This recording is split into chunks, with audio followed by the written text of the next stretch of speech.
Hello everyone, this is Amit Goswami, quantum physicist, consciousness researcher and a quantum activist. I want to speak to you about quantum activism at the request of my friend Eli Rivera. What is quantum activism? It's a very simple idea. Quantum physics gives us a new worldview. This worldview integrates science and spirituality. Unfortunately, this worldview clashes squarely with the other scientific worldview based on Newtonian physics that most scientists hold today, called scientific materialism, according to which everything is matter and its interaction.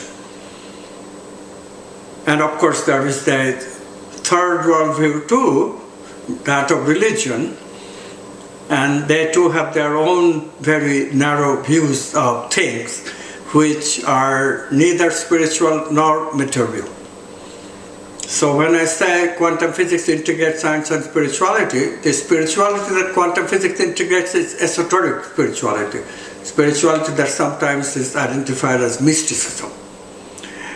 And as I said, the bulk of the scientists are believers in Newtonian physics, Newtonian worldview, materialism, and they are completely opposed religion.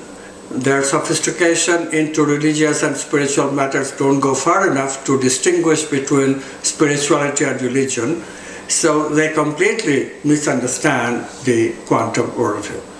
In this way, quantum worldview needs activism to propagate itself. Activism from serious people who will not only understand the quantum worldview, but also will use it to transform themselves and the society. Because the society has become very influenced by scientific materialism. Originally, our professions were all inclined to explore the archetypes. You name me a profession, I will name you the archetype. For example, scientists, they used to pursue truth, which is an archetype. By archetype, what I mean are those concepts, mental concepts, which are not quite expressible by thinking, by thought. And therefore, nobody quite knows what we are talking about, but we do know that we are talking about something that is beyond thought. And so when truth is put in that frame, we realize that there is something absolute, which we can only come close to with our thinking representations, and the search then will continue. Science is such a search, spirituality, spiritual traditions, enlightenment traditions, they used to be such a search, because what is enlightenment but discovering the truth for yourself about reality? But religions don't have concepts like enlightenment. And science certainly does not, because science does not even have, Newtonian science does not even have a model for consciousness. The fact that I look at you separate from myself, this idea that I call self, cannot be formulated in Newtonian physics, which is all based on objects. There is no concept of self or subject. Now do you see why we need quantum physics to straighten all these things out? Well, you will say, well, okay, but why should we accept something that is just so very new? Quantum physics developed only in the last century, discovered in 1925-26. And there is the big statement I'm going to make, which is that quantum physics has a lineage in the spiritual tradition going all the way to 5,000 years, because the ideas of quantum physics are exactly the same ideas that spiritual people in India, in Greece, in the Middle East, in China, they discovered something like 3,000 to 5,000 years ago, as unbelievable as it may seem to be. So quantum physics has a huge lineage, and the ideas are fairly easy to understand, and they are all experimentally verified. For example, the main idea of quantum physics is that objects are waves of possibility. Think about it. An electron spread all over the room like a wave does. Normally we conceive electron as a particle. But quantum physics says it is a wave, and it spreads all over the room like a wave does. Except that whenever we measure it, we see it as a particle. So what's happening here? Initially we can be a little puzzled.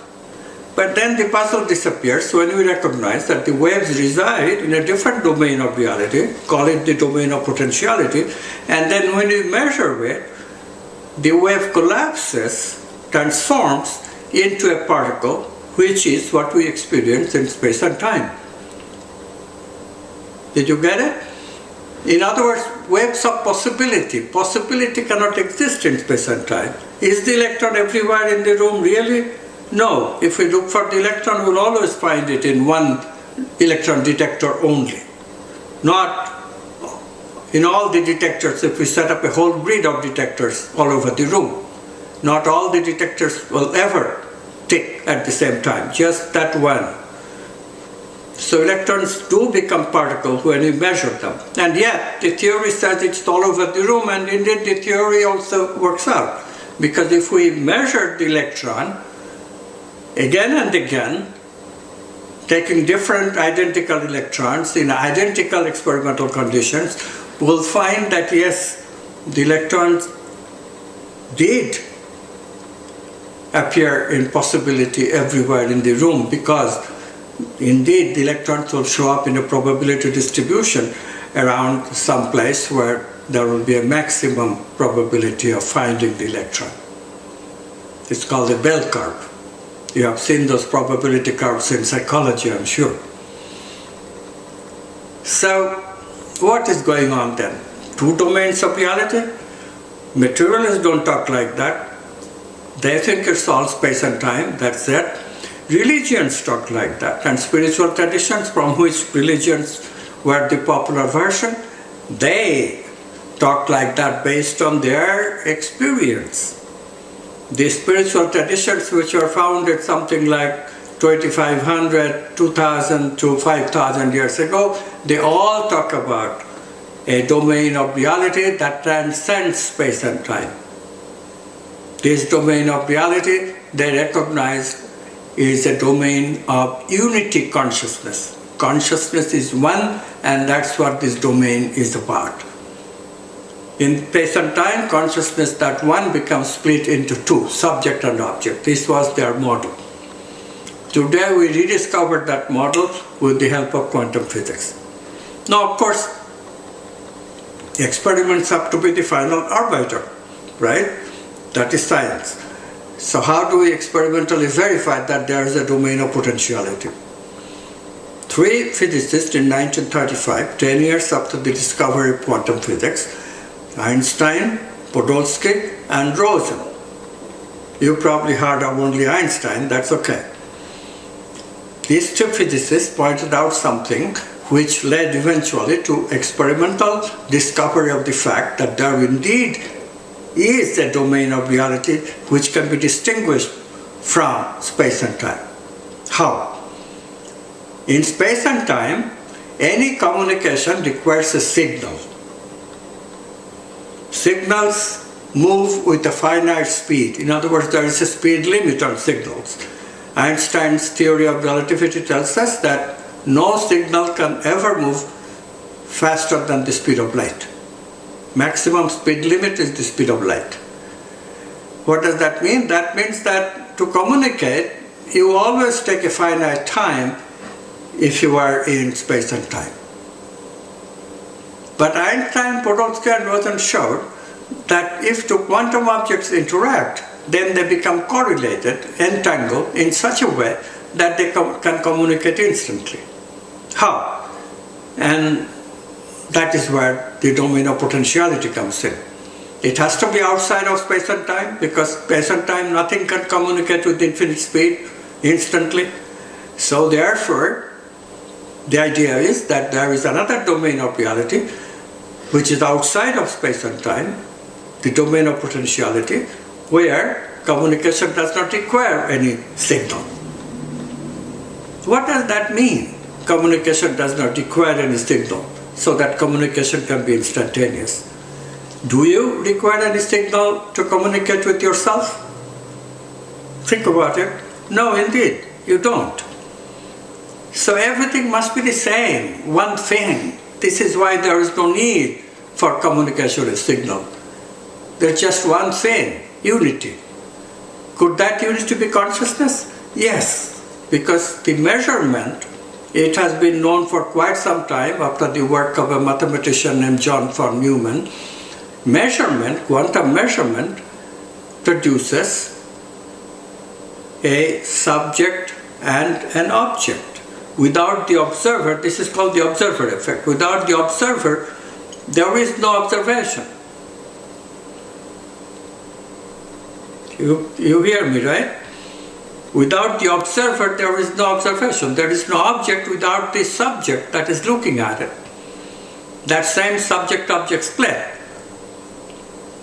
that mystics talk about, except they could not explain it in those days. How the one becomes many was always a mystery to them. They did not have quantum physics to help them. But today we do. And this is quantum physics' great accomplishment. We not only explain the fact that there is another domain of reality, which is unity, which is consciousness, but also how that consciousness splits into two, and after that, of course, it becomes many, because memories will collect in the vehicle in which consciousness descends, becomes immanent, the vehicle that we call brain, and that's how reality is what we see, what we experience. How do you know that this is reality? Can you yourself verify that you are a subject? Today we are so confused, such a confused people. Many people, when I give workshops, many people cannot fathom the idea that their I is actually a subject separate from an object. Because they are so used to thinking of the I as me, an object. They cannot fathom that there is an I behind the me. Can you? You can if you meditate a little. You know? Just close your eyes and watch your thoughts. Watch for a while. And as you become used to the idea of watching the thoughts without distraction, it will take a minute or two to settle down. And then ask the question, who is watching? And start watching the watcher. In other words, witness the situation. And you can see that there is the watcher, me, you, converted into a me who is watching the objects. So who is the one that is watching the me, watching the objects? That's your I now, right? Implicitly. But you can also watch this one. You have to go backwards a little bit more, become more implicit. So in this way, if you continue to be patient and look at yourself, looking at yourself, looking at yourself, looking at the object ad infinitum, every now and then you'll find that it is wonderful, it's delightful, because you have fallen into that I, which is expanded consciousness, which is what is really you, that unity consciousness. That I comes from the unity consciousness. And it is a bit elusive, because with memories and all of our watching and experiencing, the I tends to become me. That selfishness that comes to us, what is in it for me in every transaction, that selfishness enters because of this me. So why do we need quantum activism? It's not only to establish the right way of thinking, but also to establish the right way of living. Look at what we are missing because we are so centered on me. We have become selfish, whereas we could become very loving to each other, very cooperative with each other. How much more human potential will be realized if we started cooperating instead of competing with one another, competing with the me of one another. If we just discovered the expansive I, the expanded consciousness that we all are, right? So this is what quantum activism is about. Quantum activism enables you to empower you to see yourself as that unity consciousness, and if that unity consciousness can be brought into the social arena, in economics, in politics, can you imagine what kind of America, what kind of world we'll build if that were true? This gives the true basis of humanism, which of course one of our political parties is supposed to believe in, the Democrats at least. The other one, very strictly me-centered. You cannot expect much of recognition of spirituality from that group. They are religious, yes, but religion, as I said, is not spirituality. Religion is considered the unity consciousness, God, as a separate entity, separate from us. Spirituality and quantum worldview is completely agreed that there is no separateness between that unity consciousness and me. I am rooted in that unity consciousness. In this way, we change the basis of economics, politics, all social systems by valuing not only our separateness, which is already valued, but also valuing our unity behind the separateness. We value not only the competitive spirit that we have because of brain circuits, but we also value the potentiality of loving each other that we can do based on this unity consciousness. This is true quantum activism. Thank you.